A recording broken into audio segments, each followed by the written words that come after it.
Hello, everyone. Hello, good afternoon. Thank you all so much for being here with us today at your Community Learning Center at the St. Joe County Public Library.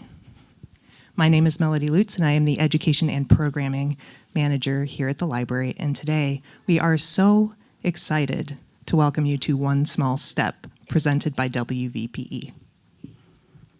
Created by StoryCorps, One Small Step is an effort to remind the country of the humanity in all of us, even those with whom we disagree.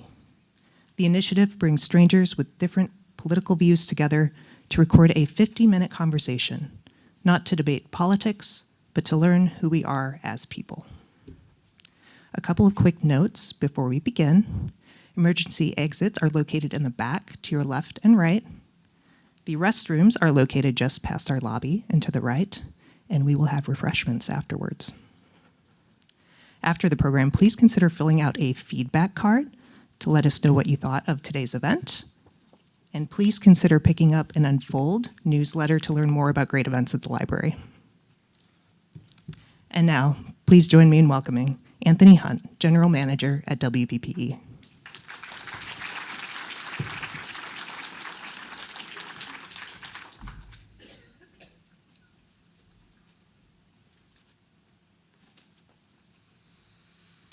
Thank you all for coming. This is great to see a good audience willingly appreciating what it is that we try to do a little bit on the side. It's a challenge to maintain a daily operation, let alone take on some major projects. So I really appreciate that we were able to piece together a great program and a service that this is the culmination of here today. WVPE has been, and this is for those of you who've heard pledge drive stuff before, you can just plug your ears for just a second. But WVPE existed as a station starting in 1972. In 1990, the then NPR station in this market decided that wasn't their direction, and so about a year went by before WVPE at Elkhart Community Schools stepped in to begin the broadcast as the community licensee for National Public Radio, where you can hear an ongoing series of voices. One of the things that, due to our own funding, we had some challenges with getting going, and that was trying to engage an audience locally on a very consistent basis. And we are appreciative of the ability to be able to do this, in particular with the partnership with StoryCorps and the project they've been working on as One Small Step. I'm sure you'll hear more about that from Carl, because we are one of the few in the country this year that are actually actively engaging in this. So the question is, one, you get to see the culmination of the work that our folks have been doing. I think that's a great thing to look forward to. But I also want to say this, we hope, becomes then the start of what can be an ongoing conversation we can have with the community of things that we might do to encourage more conversation. Because one of the things that hurts us more than anything is the talk to the hand kind of, right? And so one of the things that public radio is to try to encourage more public communication, a public support, and I think this is a great opportunity to bring up Mr. Carl Smith. Thank you.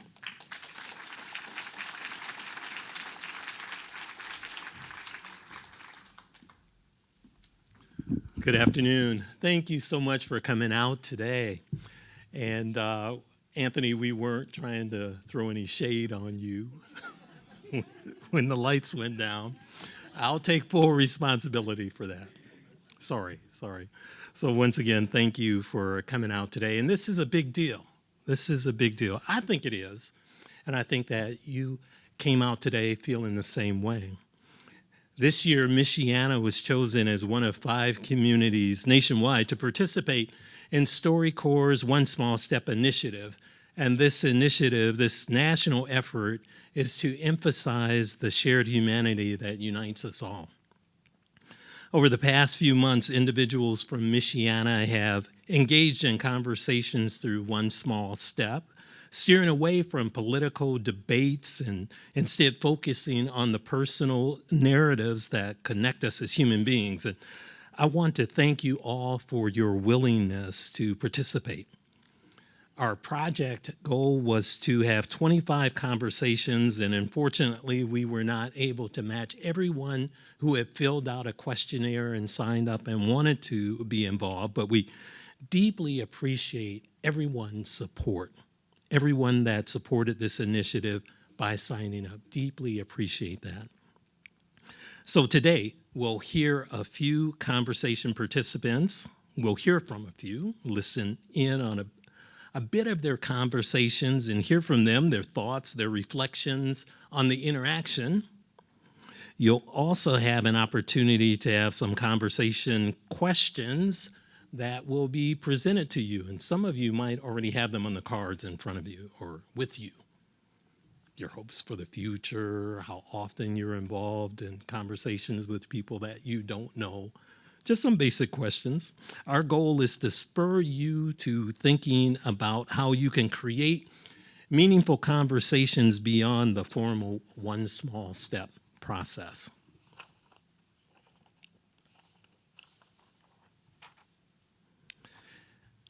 I'm a little curious, how many of you here today signed up, filled out a questionnaire? How many of you participated in conversations? I want to give you all a round of applause.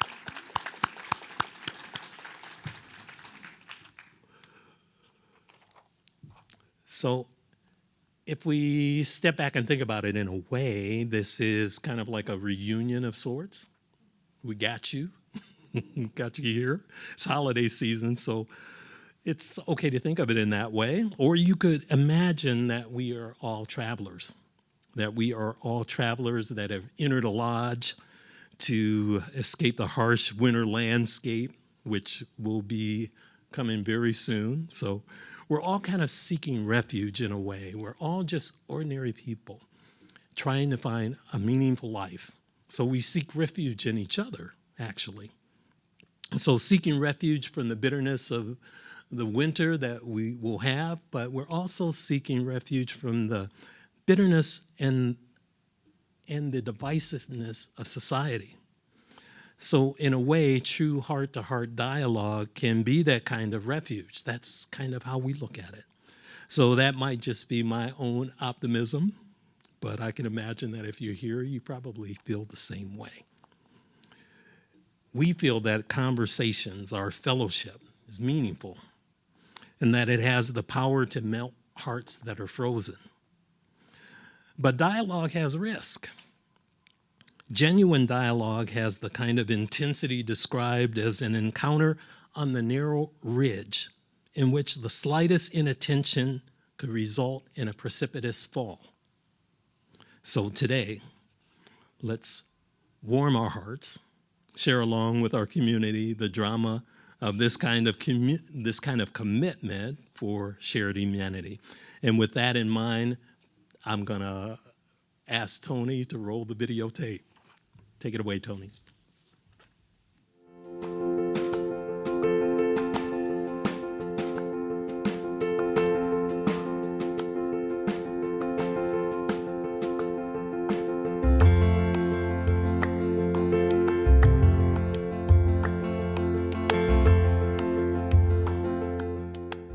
I am in Augusta, Maine.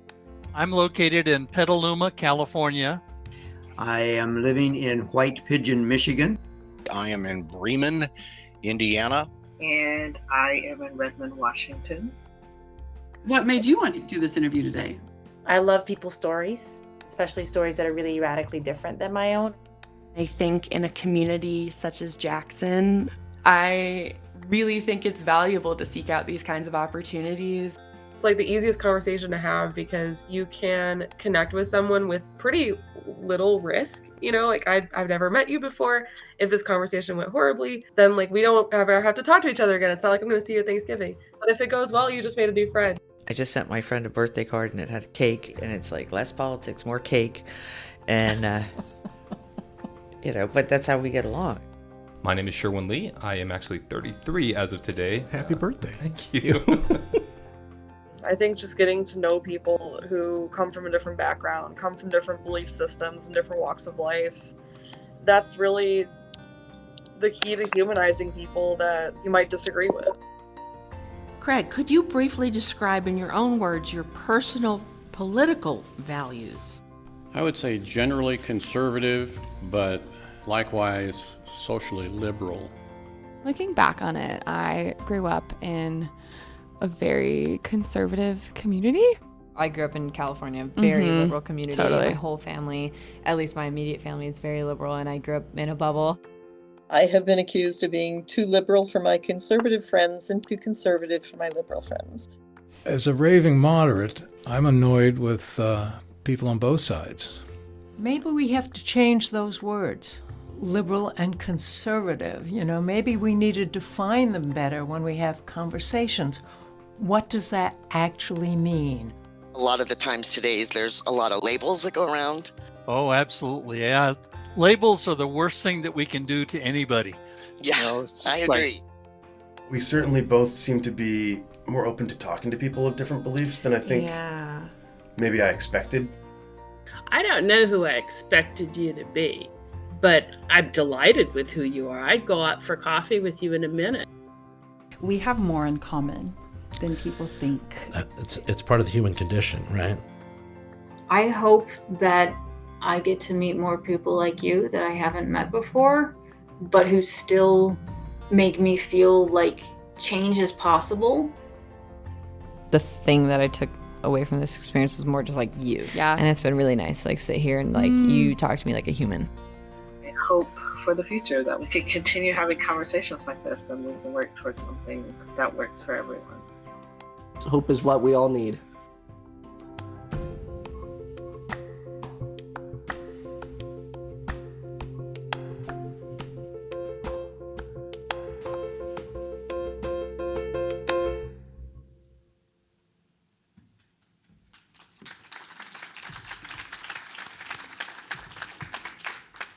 It's really something to hear people share a little bit of themselves.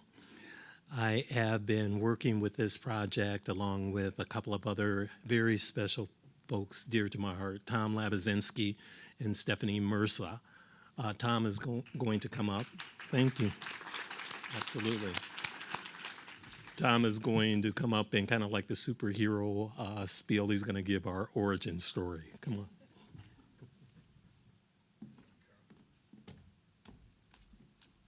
Okay, welcome and thank you so much for coming on this beautiful Sunday in December. It's great. So here's some holiday advice. If you're looking to shorten your Christmas list for this year, just invite a bunch of friends and family over and talk about politics. Your list will be much shorter. But seriously, on a more serious note, 83 years ago, this coming Thursday, the President of the United States, on the day of infamy, December 7th, 1941, said, "There is nothing to fear but fear itself." Fear at times can enhance conflict. It can enhance anxiety and can be crippling. When people around the country started talking about one small step recordings of strangers, talking about different points of view to engage in respectful, humanizing conversations, a few people were inspired, intrigued, while others were a bit fearful. They said getting conversations or getting conservatives to talk to liberals, Democrats to talk to Republicans, and religious to talk to atheists, you're just asking for trouble. They said that one small step will only be awarded to 5 communities in the entire country. Lots of luck. They aren't going to select Michiana. 4 local people were courageous and brave enough to believe in this inspirational discussion and endeavor. One of the first people that I talked to about the idea is here. He was a participant. Myron, if you would just stand up and let everybody know who you are. Myron is a local businessman in Goshen and Elkhart. And And I approached Myron and I told him about this one small step. And this is way before the grant application. And he says, well, Tom, let's have a conversation over at my place, my business, one evening, and we'll just talk about peaceful things and how we achieve our deep values and who mentored us and so forth and our experiences. And we did, and it was a beautiful evening, wasn't it, Myron? And so Myron has been very inspirational to keep us going. He was also one of the first ones to sign up to be a participant in a conversation with One Small Step. So StoryCorps and One Small Step did select Michiana, and we are off and running. Yes, just 5 communities in the country. The next was to put together the team. At last year's Christmas party, I approached several people to see if we could assemble a volunteer team that would take this support from One Small Step and actually put it into action. These people are unselfish, courageous, brave. They're broadcast professionals, and they helped work on these humanizing conversations. And that was before we had the grant. And the 2 people that I'm talking about are Carl Smith and Stephanie Mirza. And without them, this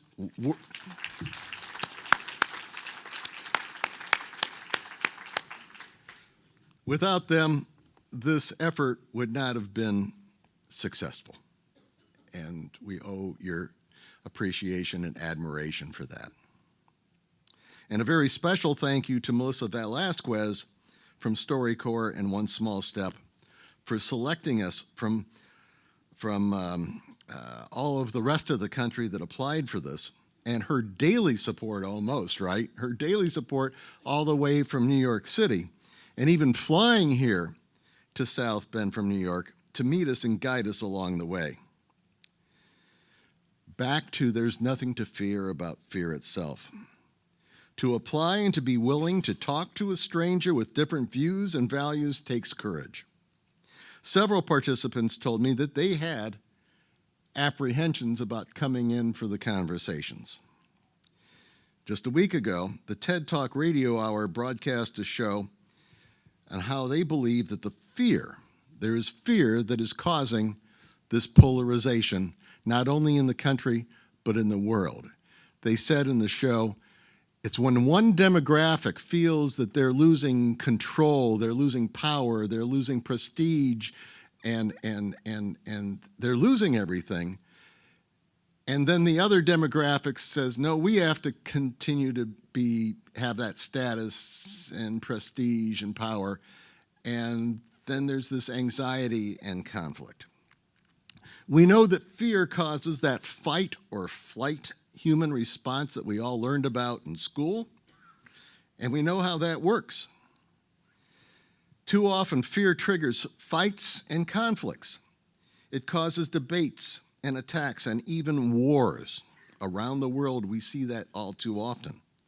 It causes debates. And today, we honor and recognize these brave applicants that signed up for these courageous talks and conversations with strangers and sometimes people of opposing viewpoints. You are admired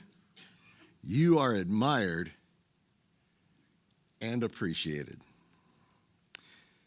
You overcame fear for the common good, and you should know that last spring, Carl and Stephanie and myself, we trained for almost an entire week with the help of the people from New York in how to safely, calmly, meaningfully, and successfully conduct these respectful conversations. So congratulations to each and every single person joining us here today. Congratulating on conquering your fears and embracing the courage to respectfully converse with strangers to discover common ground for happiness, peace, and even mutual caring. Thank you. Okay, now my colleagues, Carl and Stephanie, will join me here.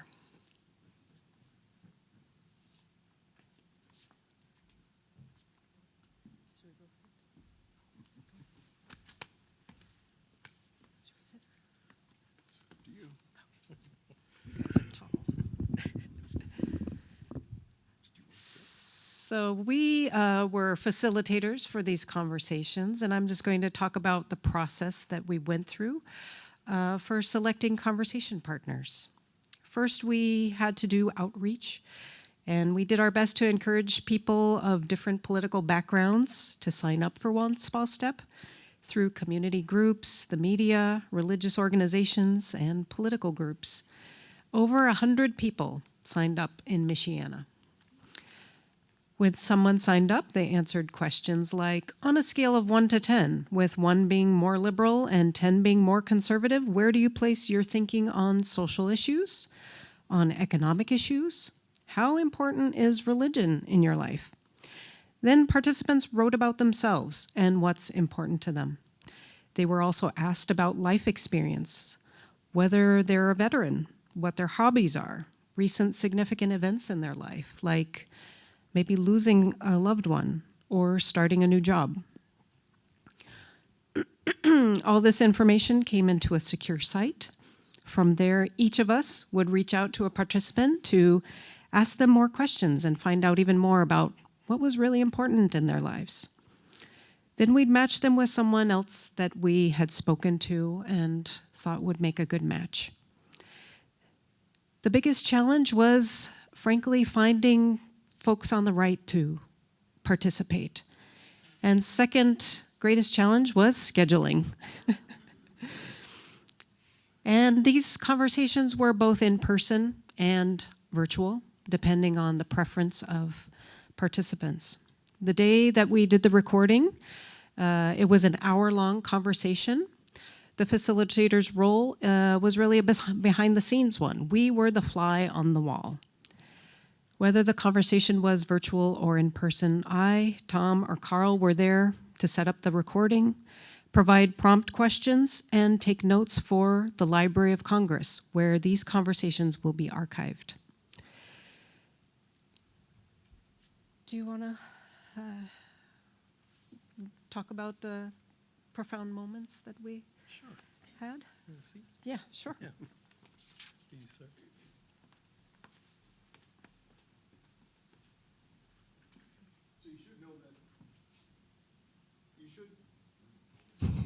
You should know that the little computer thing that we worked on is called the Matchmatron. So you guys were in the Matchmatron. You are Matchmatrons. Matchmatron 5000, something like that.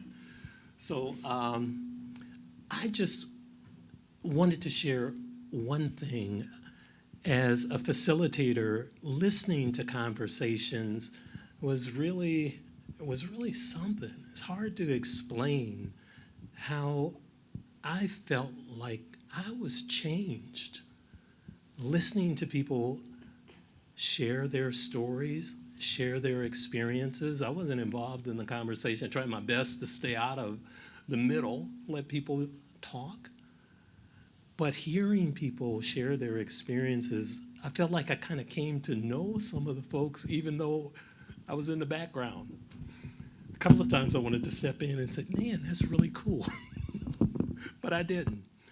But I can say some of the conversations so meaningful. One particular conversation, after a real dramatic kind of crescendo to the conversation, one of the participants answering the question, what is your hope for the future? And she said to her conversation partner, you are my hope for the future. Man, I started wiping my eyes.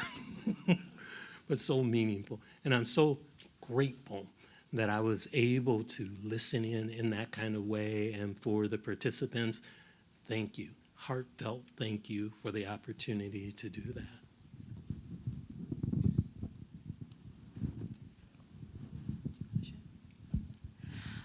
Well, one profound moment that I think you heard in the little reel, like Carl said, you feel things when somebody's having a conversation, and yet you can't participate. But also when you're making those matches, you're not sure how people are going to get along. You know, are sparks going to fly? Are they going to get offended? Is it going to flop, or is it just going to be really boring? And so we go into the conversation really pensive about how it's going to go. But one moment that I will remember from this experience is when one of the participants at the end of their conversation, the prompt was, "What are your hopes for the future?" And that's on some of the cards that you received. And the participant, her partner, said, "I hope to get to meet more people like you." And every time I hear that, I get choked up, because that's really powerful. So for me, I can't say there's one particular moment, because each person, each individual brought in their own inspirational moment. And that would be tough to rank which one was the most powerful.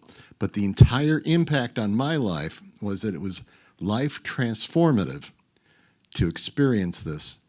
And now I go around looking for what do we have in common to talk about, and not to debate issues, but to have conversations, finding that what I said earlier, that peace, that happiness, and hopefully mutual caring for each other.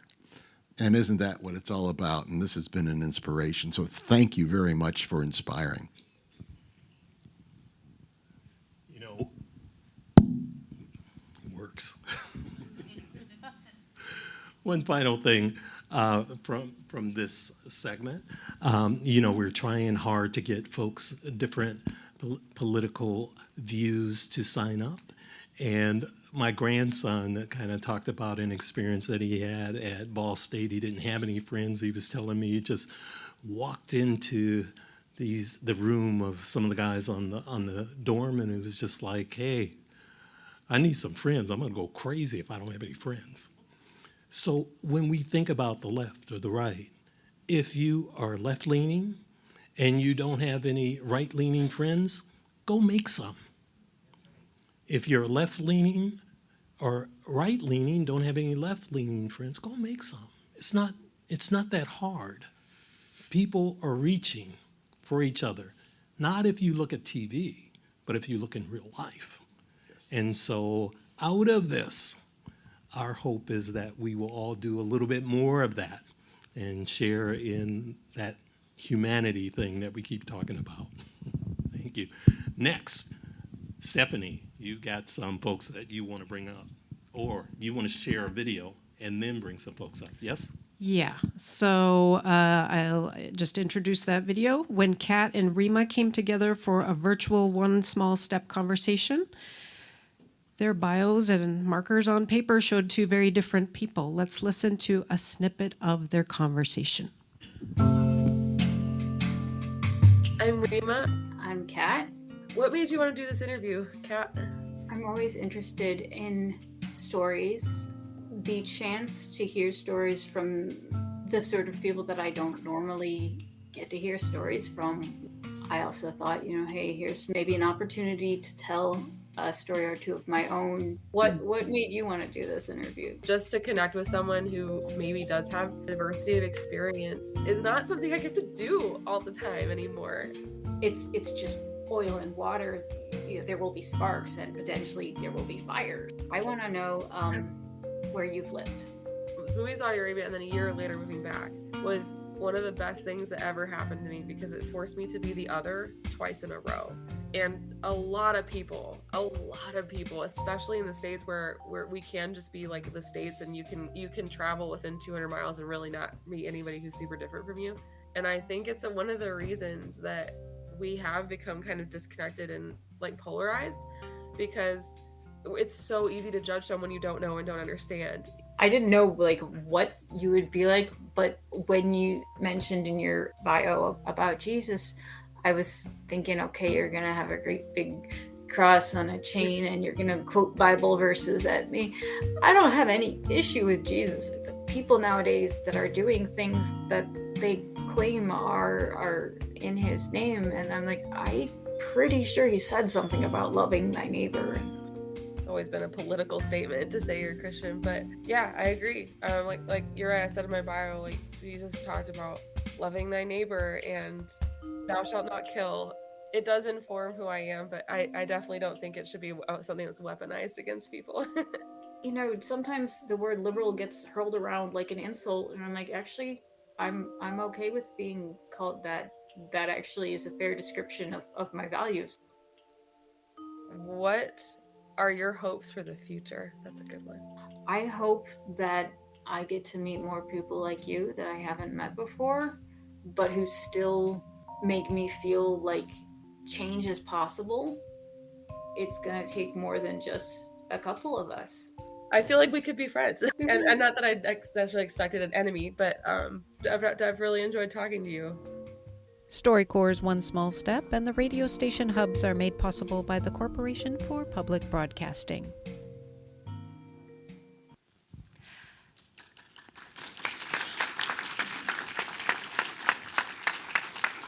And Kat is here with us. Come on, Kat. Thank you for coming. Are you okay? Do you want to sit? Yeah, I should probably sit.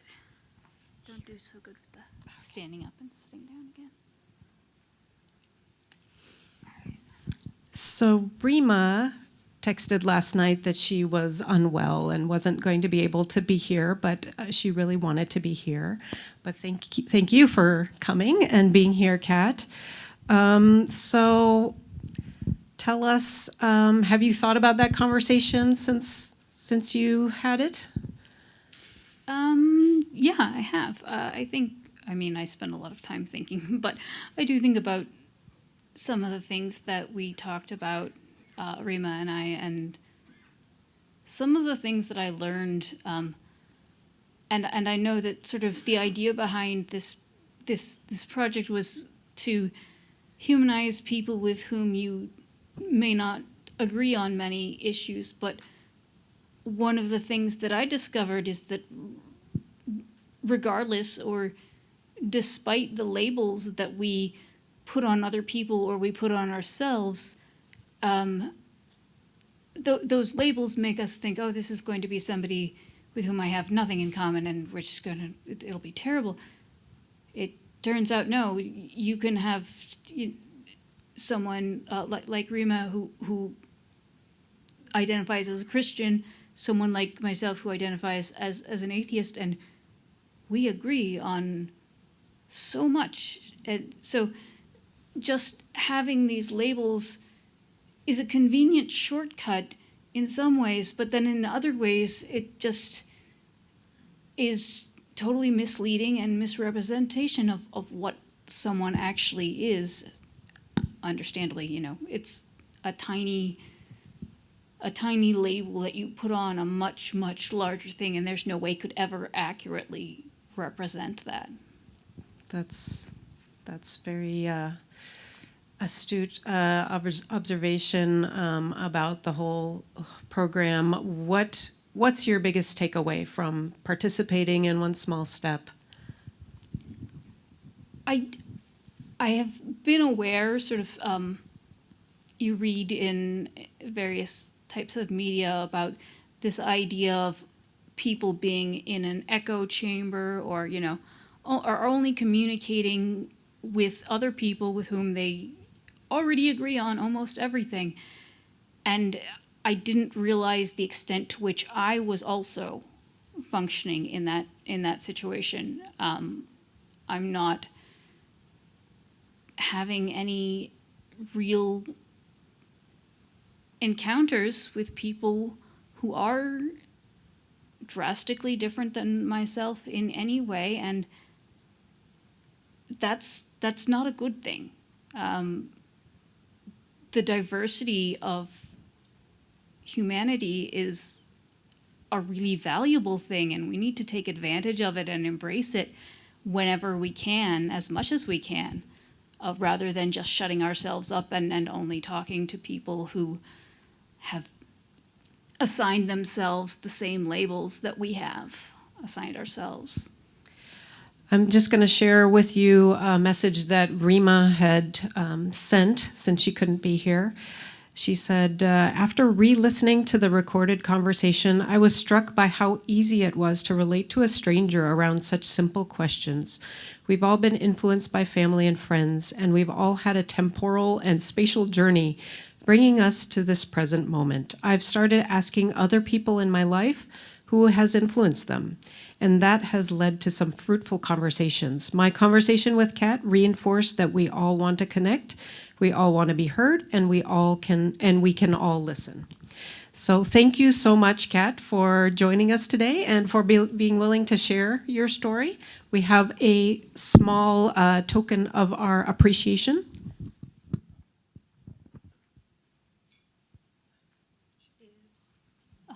WVPE swag bag. Hey, WVPE swag is always great. Thank you so much. Put this back on here. Thank you so much. Let's go. Yep. And Carl.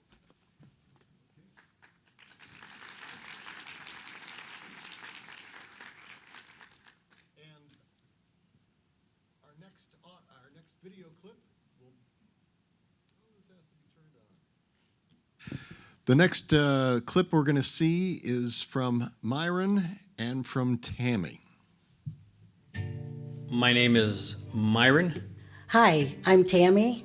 So I've been fascinated for a long time about how people who are so diverse and so opposite and so different seemingly can't talk together. When I heard about StoryCorps and then One Small Step, I was sort of impacted by the idea that the whole purpose of this was to bring two people who are different to hear, to listen, to learn.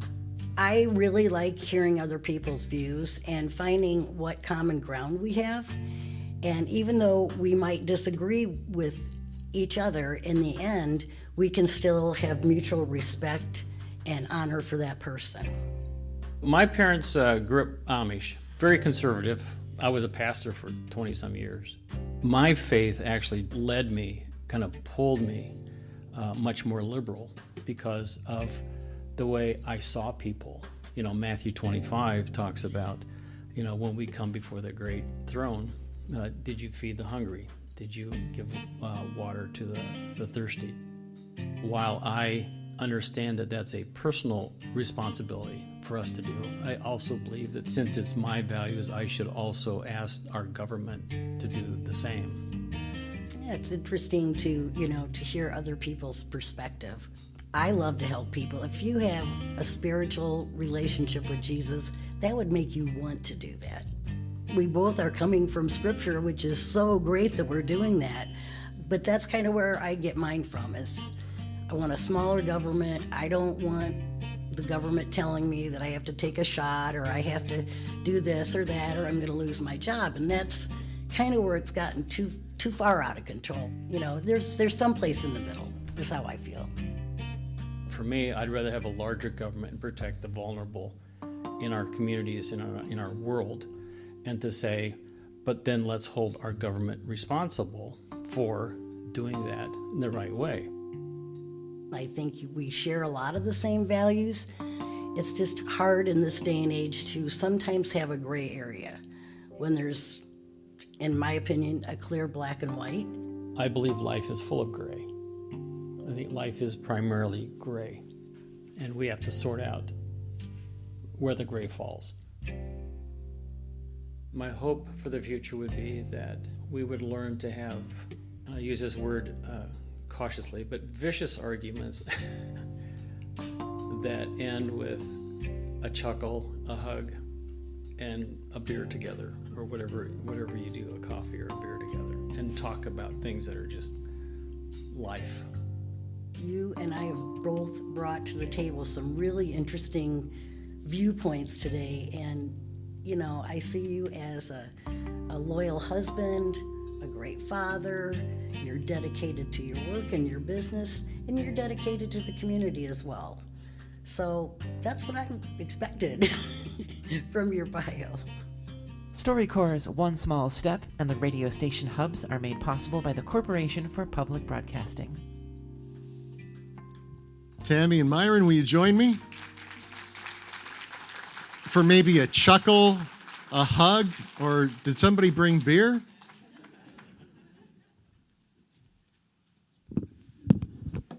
And so you know that this is the first time they've gotten together since the recorded conversation. Is that true? Yeah, but I'm going to sit on the edge so I don't have a hard time getting up. Okay. Is that okay? We're here to help each other. Isn't that beautiful? I don't want to sink into this couch and not be able to get up. Okay. I'm here to help you, Oh, Tammy. thank you. Thank Okay. you. So, Tammy, what is your takeaway? You said a little bit there about your takeaway. It is, we're good. Are we on? Oh, that's Yeah, great. you're on. So, what is your takeaway? Well, every day I meet people of different, diverse backgrounds. So I've had neighbors at my apartment that were Indian. I said, I smell that good food. Why wasn't I invited? We've talked about, these people are caring and loving, just like all of us are. I mean, I played with their kids. I mean, every day I have clients that I see in the salon that have very different ideas. And I just say, you know what? Everybody wants to have their truth. But where does your truth come from? Where do you get that information? Is it from the TV? Is it from social media? Is it by you doing your own research? And I think that we all have a responsibility to do our research ourselves, because the lies are all over and on both sides. I think that it's just so important to not make a judgment if you really haven't dug in. So I am a fact person, whether it's skincare, hair care, somebody says something to me, I go right to the computer and I want to find out, where does that information come from? So for me, my information and my truth comes from the Bible. So there's nothing in that book that doesn't tell us how to live. So that's where I start from. And Myron, what's your takeaway from this experience? Well, so my takeaway is that Tammy and I are about as different as we can get when it comes to our religious experience. The way we live out our faith is about as different as you can get. Our political views are, again, about as different as you can get.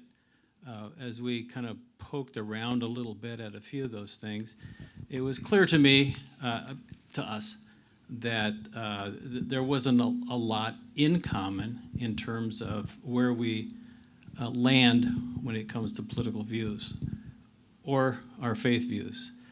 The way we approach our social views are about as different as we can possibly get. And yet for 50 minutes, we sat there and we didn't kill each other.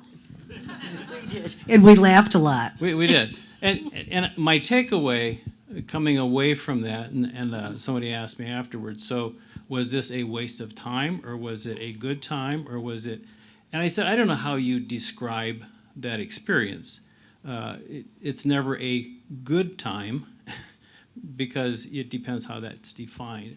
What I take away from it is that if two people who are absolutely different from all basically life experiences, etc., can sit for 50 minutes or an hour, 30 minutes, whatever it was, and not kill each other, and not scream at each other, and not call each other's names, and just make the list, then that in itself is a success. And I don't know that I changed any of my views. I don't know that Tammy changed any of her views. I hope we both walked away with at least a moment when we said, I never thought of it that way. I never thought of it that way before. And that alone is worth the 50 minutes to massage a conversation. Myron and Tammy, thank you very much for that. I do have a third person I wish to bring up that we weren't able to show her participation in the interview. Carolyn, if you would come towards the stage. We're still in the process of editing Carolyn Wu's conversation. As Carolyn's coming up, she was a participant, and she said something really powerful at the very end of your conversation. You sort of summarized the whole project. If you could share that with us, Carolyn. Sure. And I just want to say, first of all, thank you to StoryCorps, to NPR, to WVPE. I hope that this project does not end with a grant and that it is the beginning of facilitating conversations in our communities. I told Tom at the end that we are so focused on the national level about the divisiveness and the polarization. I mean, I think that really affects all of us. How things can't come together, how Congress cannot work together for just a budget, for example. But, but I remind ourselves that in our own personal circles, that if we look at our friends, if we look at even family members, if we look at the various community organizations, there is just tremendous goodness. The organizations, some of those I work with, Neighbor to Neighbor, Casa de Amistad, it never asks what persuasion you are before people help each other. I think that there is something so human about us that it calls forward, our better angels, empathy, understanding, the lack of desire to see people suffer, the desire to just be able to help a little in our own little ways to make people's problems go away. And that we could never forget this type of goodness and this type of mutual care, which is so much in us and which is demonstrated. And if we lose hope at the national picture, we have to sort of remember and recover what really we also see in our experience so that we could build from that. So thank you. Thank you, Carolyn. Thank you very much. Next.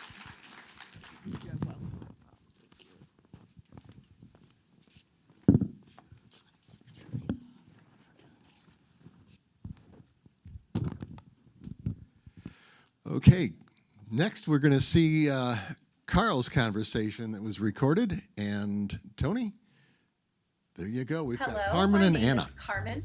Hi, I am Anna in South Bend, Indiana. So I heard about this on the radio just randomly one morning, and I've always been the type of person that wants to understand other viewpoints, wants to be understood as well. And I'm all about unity and looking beyond the superficial to what we really all have in common. I am a longtime listener to StoryCorps as an NPR radio station program, and I've always loved it. And so, similar to you, I was listening to the radio, and I heard this opportunity come up, and I thought, I've never called in to any of things before, but this seems to be something that's very much of interest to me, because I similarly think we should be thinking beyond ourselves in many ways, and there are many others that we can engage with that we don't normally do. And I think we often, as we age, get more and more in a bubble of people like us. And so we can think about ways in which we can reach outside of that bubble to interact with those that we think are different from us. But I think, the point of this is to realize that we're not that different from each other. I consider myself a moderate in the middle, and I lean a bit to the right. I lean a bit to the right fiscally in that I don't like our country being in so much debt. I do believe in the social safety net, but I also believe in empowering and giving skills and opportunities to people to better themselves and take personal responsibility for what's going on in their lives. But I also understand that the playing field is not level, and so there needs to be scaffolding. Yeah, I don't like considering myself a Democrat or a Republican, because when I vote, I really like to vote on issues and where a person stands on issues.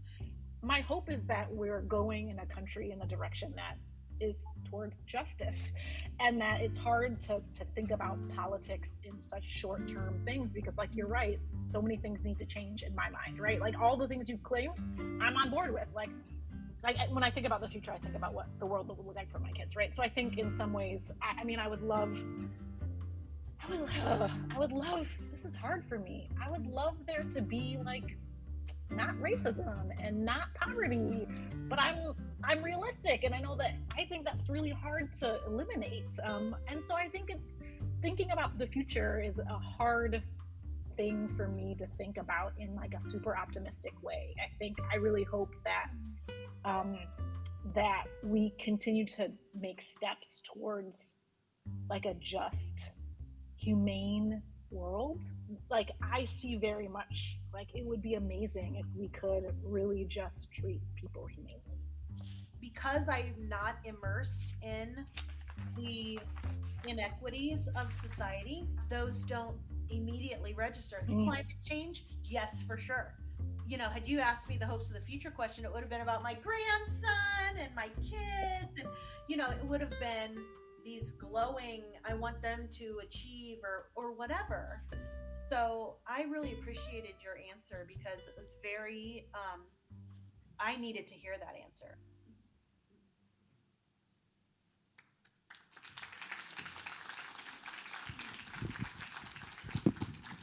I'd like to bring Anna and Carmen on stage.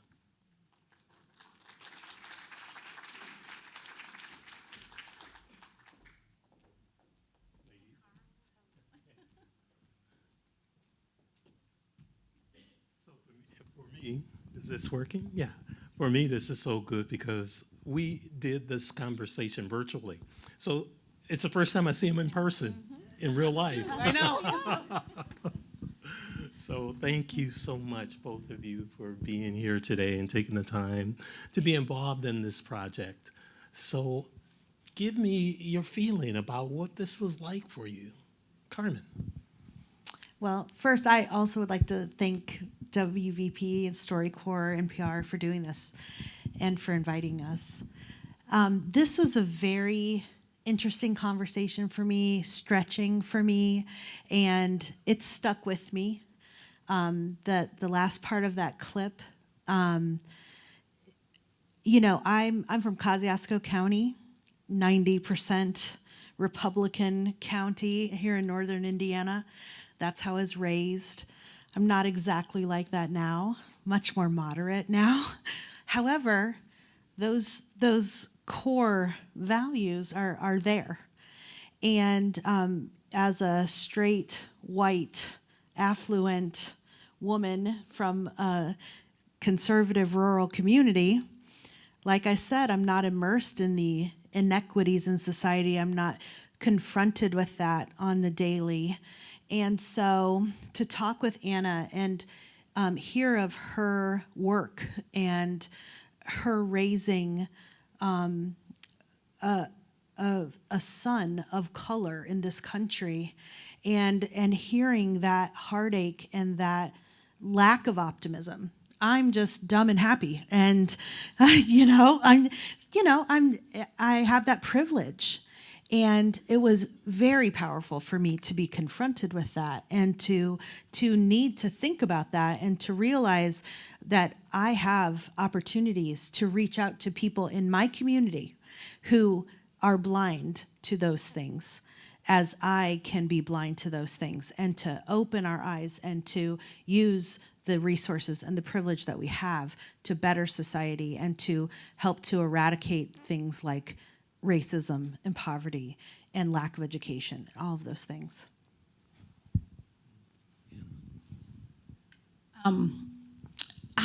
So the question again was, what do we think? I really enjoyed this. Speaking with Carmen was, this is, I think about a lot of this work in what I do. I'm a sociologist, and so I challenge a lot of my students to engage in conversations with people different from them, and I thought to myself, I don't actually do that very much myself. And so one of the reasons why I participated in it is because I thought I do really want to challenge myself to have conversations with people that are different. And what I loved about our conversation is that like a minute in, I thought, how is this person different from me? You know, there were so many things we actually had in common that, and really quirky things that we had in common that it really did kind of reaffirm humanity to me. It reaffirmed that I think it's something that you said at the beginning of this, that we should really be working to find ways to talk to people that lean in whatever difference that we have. Maybe it's religious or political or social. And so I took a lot away from the experience, and I was really grateful to have participated. And it wasn't scary. It was something that I was really excited to do. So thank you. There was a point in the conversation where you found out something about each other's husbands. Yes. Can you share that? Oh, it's just such a small world. Yeah. My husband emigrated from El Salvador in 1985, and Anna's husband is from El Salvador as well. And it was just such a neat experience to say, oh, I know where that is. I know where that area of the country is. I've been there. And it was just really neat to connect on that level. And even today, meeting for the first time, being able to say, we just got back, and her saying, my husband's leaving tomorrow. And it's just such a small world.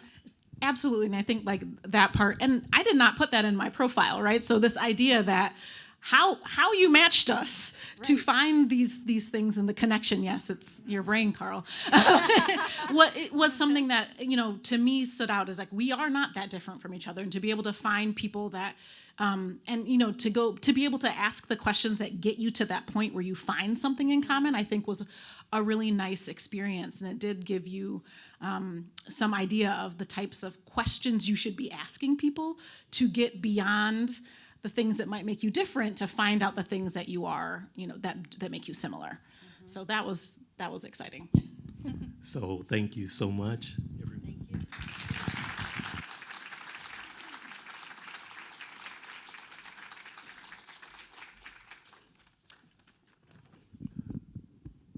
So we have a segment that's coming up.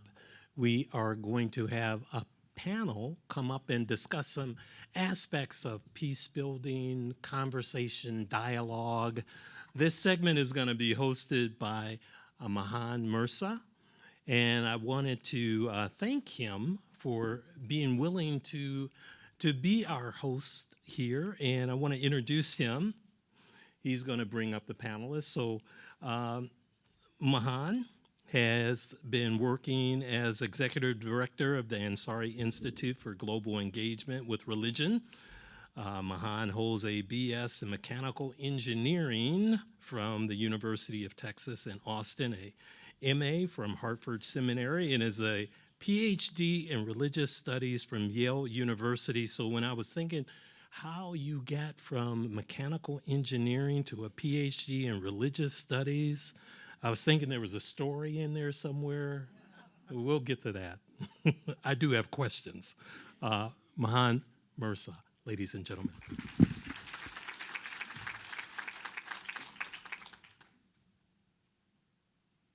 Well, I want to thank Tom and Carl and Stephanie, WVPE, for bringing StoryCorps and One Small Step to South Bend.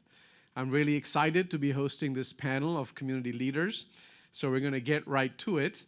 I have with me Dr. Lori Nathan, who is professor of the practice of mediation at the Kroc Institute for International Peace Studies at the University of Notre Dame, where he directs the mediation program as an experienced UN mediator. He originally hails from South Africa, where he was an activist in the anti-apartheid movement. He's seated there in the center of that couch. We have also Dr. Daryl Heller. He is the director of the IU South Bend Civil Rights Heritage Center and an assistant professor of women's and gender studies. While living in New York, he co-founded the Amistad Institute, a non-profit organization with a mission to design, develop, and implement educational programs for inner city communities. He is on the my far right, your far left. And then seated nearest to me is Rabbi Karen Kompanez. She is the rabbi of Temple Beth El, a Reformed Jewish temple in South Bend. She has an inclusive, collaborative approach to leading, a youth movement background, and she brings her passion for community building and love of Hebrew and Israel to Temple Beth-El and Michiana. So welcome to all of you. I'm going to start with you. Yes, thank you. So starting with Rabbi Karen, not all of our panelists participated in One Small Step, but you did.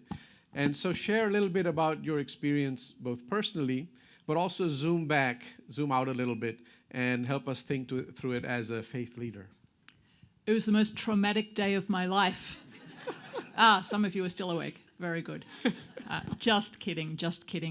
It was a fascinating experience.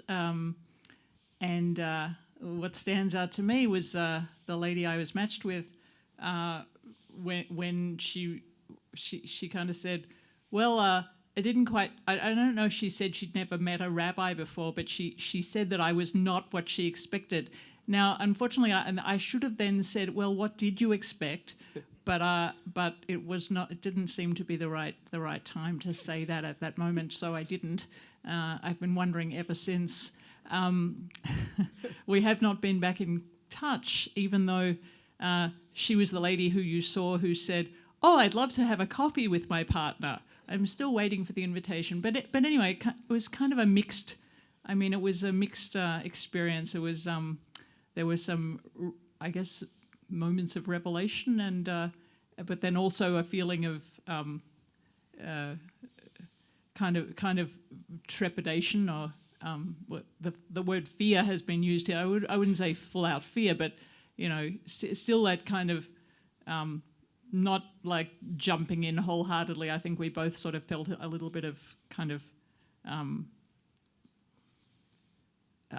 holding back, if you like, for fear that, not to offend, or for other reasons. I don't know what was going on in her mind. But anyway, so, but I'm very glad that I did it, and I'm very glad that Stephanie over there, where is Stephanie? Right here, Stephanie cajoled me to get involved. So thank you, Stephanie. Sometimes I think many people need a little push, or need a little bit of encouragement. And so for those people who have been involved, and I include myself here, maybe we could be catalysts in the next small step and encourage other people to be as courageous as we were. Not courageous, I hear that word, and brave, and I think, really, is that what we were? I mean, I don't know. For everyone, the answer to that is different. But the whole idea of listening, I think, is a skill that is wanting in our community, in our society, and others, but we're talking about the one here. And I think that if we could all consciously do a little bit more of that listening, rather than thinking about what we're going to say next, but really listening, deep, active listening, I think we would be in a better situation. There is in my tradition, one of our sages says, "Who is wise?" And the answer is, the one who learns from every person. And how do you learn from someone else? You have to first listen to what they have to say. And sometimes what they have to say is not with words. But anyway, I won't give a sermon, but I just put that out there. Thank you. Thank you very much. Well, from one small step in South Bend to one giant leap across the planet, we turn to Lori Nathan. You're involved in big, high-level negotiations, mediation between countries, among peoples. So how do you, when you see a program like One Small Step, what is it that you hear? Thank you, Mahan, and thank you to the... Push it up. Yeah. Thank you. Thank you for the invitation to participate. The world in which I work as a mediator is completely, utterly different from this experience, because it's characterized by large-scale violence. And large-scale violence, meaning tens of thousands of people killed, changes the dynamic of the conversation completely. It makes it virtually impossible to have a cordial, constructive conversation where the parties are intent on destruction. And both or all parties are absolutely convinced that they're in the right and that their enemy is demonic and evil incarnate. They've been driven to this point of mass killing by fundamental conflicts over ethnicity or identity or land or power, and they've reached the point of intensity of conflict where they are willing to kill and willing to die. And they cannot conceive of the possibility of dialogue towards resolution of the conflict.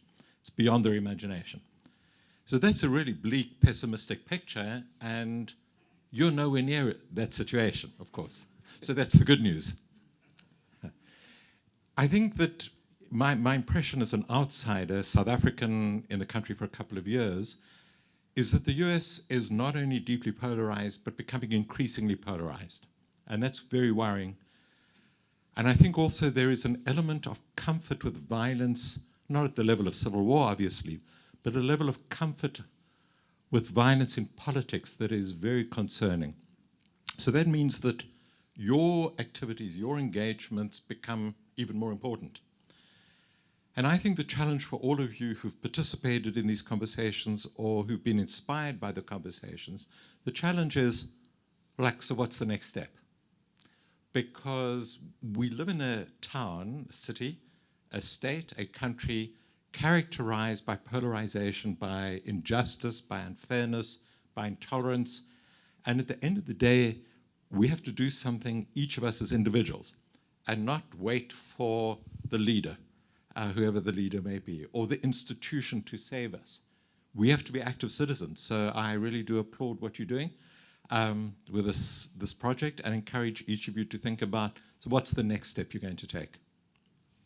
Thank you.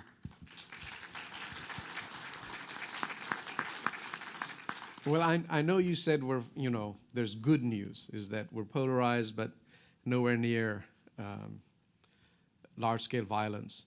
But some observers see us going down that road. There are signs that the polarization could lead to increased violence, and that always increases with the coming election. So as someone who works in the area of civil rights, what are you seeing, Daryl, and how do you react to this initiative of One Small Step? And what's the next small step? Well, I think that the next small step is what we're doing, which I think is talking to one another. I think that's fundamentally important. I don't think we can make the changes that we need to make until we touch one another and get to know one another in many ways. And I have the opportunity, as the director of the Civil Rights Heritage Center, to kind of be in multiple and various environments around this region and around this city. And I have a long history of my own that brought me here. But one of the things I find interesting is that despite the polarization and the seeming division, that we're really not that different. There's one story I did want to tell that shortly after I arrived in South Bend, one of the first murders that happened in this city, I think it was 2017, was a gay black veteran who was murdered because he simply told another man that he loved him. And the response was to beat him to death. And we started a campaign because Indiana is one of the few states in the country, it's actually one of only 5, that doesn't have hate crime legislation. So we started this campaign. I think I wrote an op-ed piece that was in the paper, and I get a phone call at the center one day from this person who says, "Why are you supporting a hate bill?" And I'm like, "A hate bill? Who supports a hate bill?" That's certainly not the Civil Rights Heritage Center. But then after kind of stumbling around a little bit, I realized he was talking about the hate crime legislation we were trying to get passed down in Indianapolis. And his statement was, "You probably don't talk to people like me very often because I'm a conservative, I voted for Trump." And my response was, "No, I actually would really love to talk with you." And his name was Mel. I won't give his last name, but his name was Mel, who's a retired Methodist minister, conservative. And we met once a month for a year and talked together. And there were times in our conversation we hit walls and we were kind of frustrated sometimes, but we continued the conversation over time. And I think that one of the things that's important about this one small step is that it's not a one-off, that the conversations between people continue. And so for folks who've met, for this particular moment, that they do stay in touch, or that they broaden their network, or they broaden folks, because what I certainly teach a lot of my students in women and gender studies, for example, is that we're not going to be able to really make any changes unless we put ourselves in places where we're uncomfortable.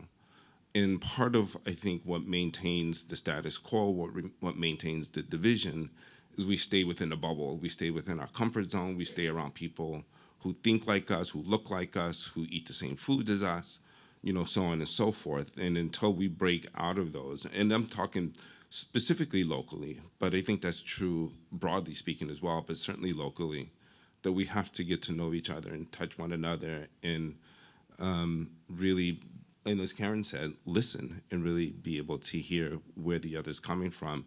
And also to push each other, because there are some positions, I personally think, that are wrong. And that doesn't mean I judge you about it, but it means that we need to engage in some vigorous conversation and debate. And there's some things I'm sure I'm holding that I'm wrong about, that I need to be pushed on. And so it needs to go both ways in that regard.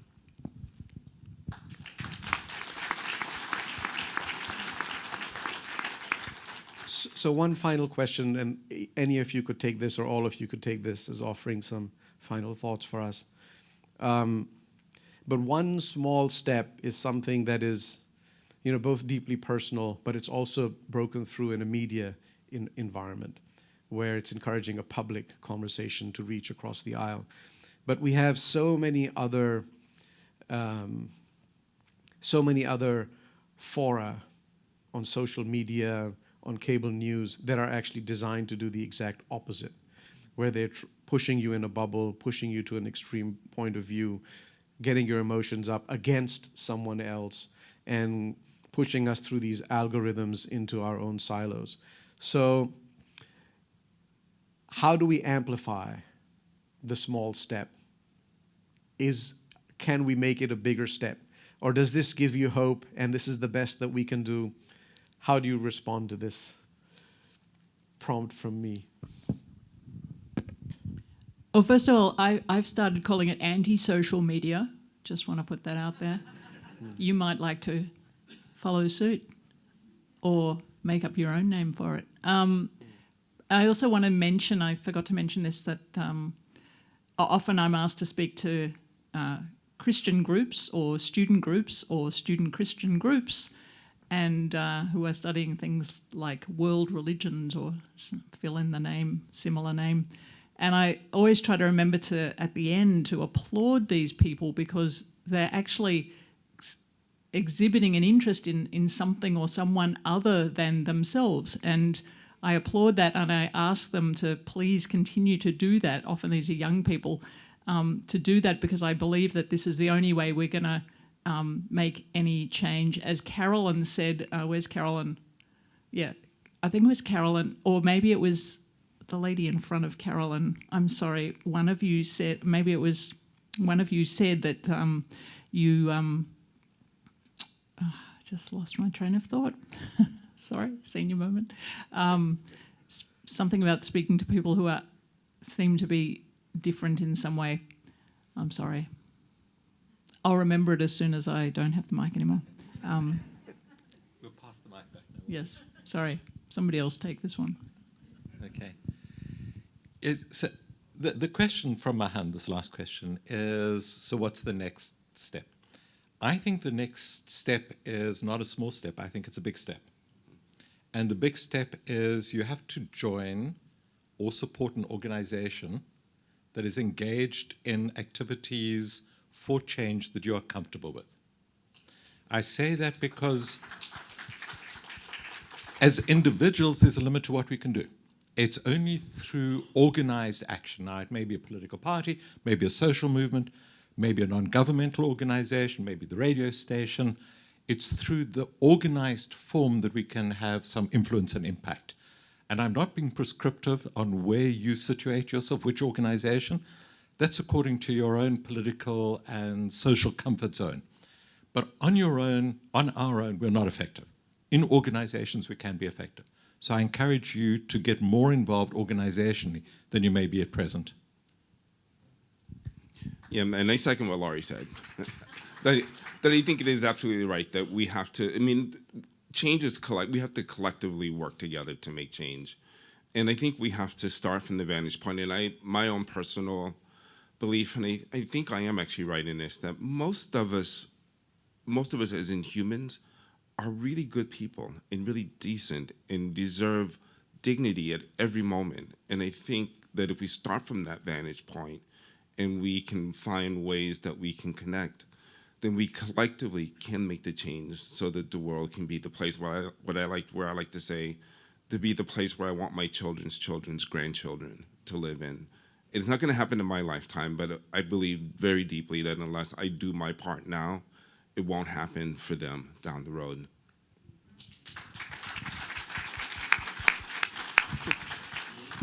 So a few years ago, around one of these polarized elections, I remember there was a president of a smaller college that was speaking at Notre Dame, and she said for the first time in her life, she couldn't think of anyone in her close circle of friends voting for the other side. And she thought that was frightening. And when I heard it, it was frightening. And so I think one of the things that One Small Step does is it helps you at least connect with someone on the other side. And that's extremely valuable. And maybe I'll close this panel. The last thing, Martin Luther King Jr., the Reverend Dr. Martin Luther King Jr., his last book, Where Do We Go From Here? Chaos or Community. The last chapter is called The World House. And there he talks about the condition of the human family. It's like a widely dispersed family that's inherited a house, and they have to learn how to live in it together. And that's our human condition. And so thank you for bringing us together, and thank you to our community leaders.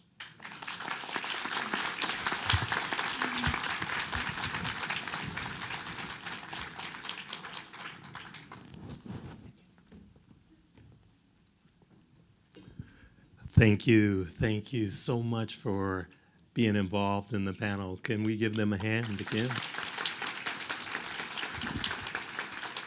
So once again, I want to thank you all so much for coming today. We're at the close of our program. I would like those who signed up and filled out a questionnaire to be involved in One Small Step to come forward to the stage. We wanted to get a picture. But while we're doing that, I just want to acknowledge that we do have some refreshments out in the lobby, but I wanted to take a minute while folks are coming up. You can come on up.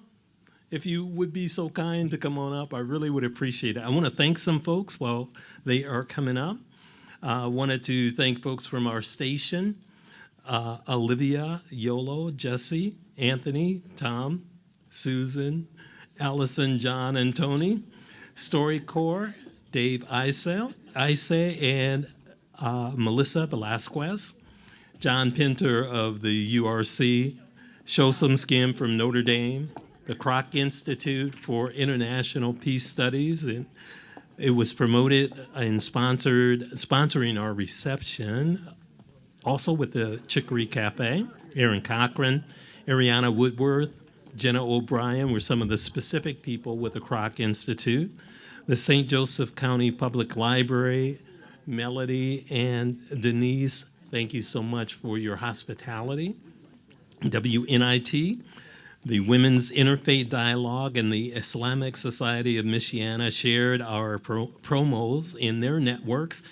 Peter Ringenberg for his photography and staging, Alex and Andre Batiste Waddell. And we wanted to take a quick photo.